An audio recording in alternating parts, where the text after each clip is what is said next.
ఎందుకంటే మనలాంటి వాళ్ళు కూడా అంటే ప్రభావితం చేయగలిగిన వ్యక్తులు కూడా గమ్మునుంటే సమాజానికి చాలా నష్టం జరుగుతుంది.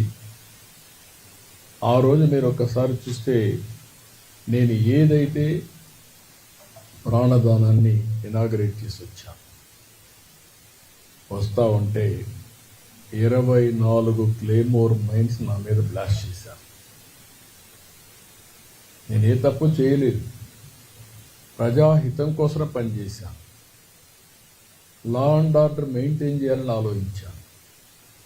దాని మీద కక్ష కడితే వెంకటేశ్వర ఎక్కడైతే మనం ఆ స్పాట్ కూడా ఇప్పుడు ఉంది అలిపేట దగ్గర ఎంట్రన్స్లోని, అయితే ఆ రోజు అదొక మిరాకిల్. నేను తప్పించుకోవడం అనేది జరిగే పని కాదు.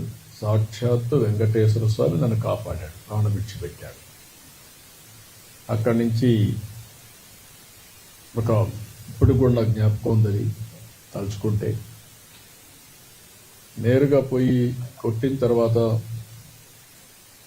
బస్సులు కారులో అందరం కూడా బ్రతికాం, కానీ ఒక్కొక్కరికి ఒక విధంగా దెబ్బలు తగినాయి.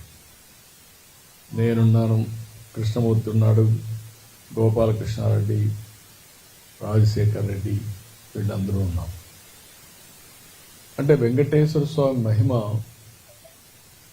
ఆ ఇన్సిడెంట్ చూసిన తర్వాత ఎవరైనా కానీ అనుకుంటే ఆలోచించుకోవాల్సిన అవసరం ఉంది.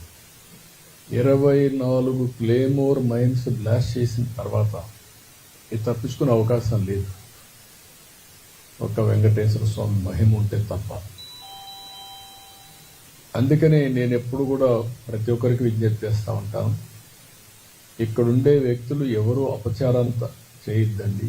అపవిత్రానికి ఎక్కడ కూడా ఒక తెలుసో తెలియకో అపచారం జరిగేదానికి సహకరించద్దని చాలా చెప్తున్నాను.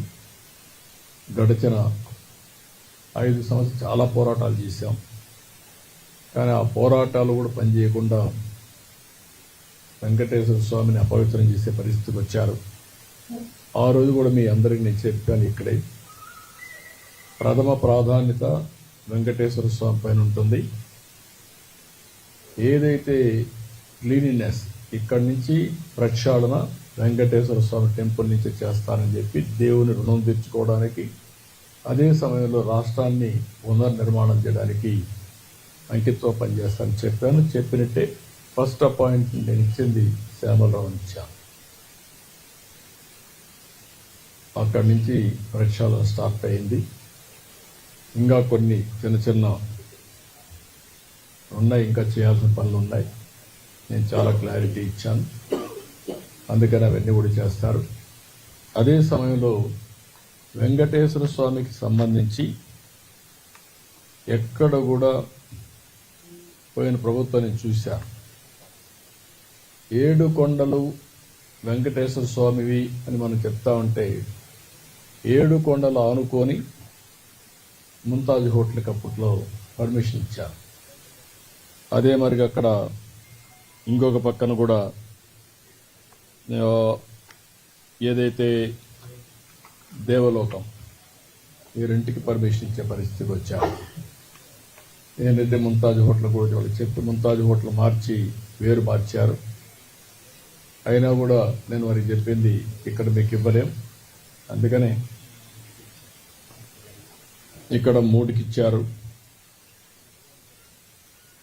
ఏదైతే విష్ణువి వర్స్టైల్ వెంచర్స్ 10.32, ముంతాజ్ హోటల్స్ 20 ఎకరాలు, MRKR construction industries private limited 5 ఎకరాలు ఇచ్చారు. ఈ 35.32 క్యాన్సిల్ చేస్తున్నాం. ఇక్కడ ఎవ్వరు కూడా కమర్షియలైజ్ చేయడానికి వీలు లేదు. 7 కొండలు ఆనుకొని ఎలాంటి కమర్షియలైజేషన్ కానీ అపవిత్రం చేసే కార్యక్రమాలు ఎక్కడా ఉండడానికి వీలు లేదు. నేను వాళ్ళు కూడా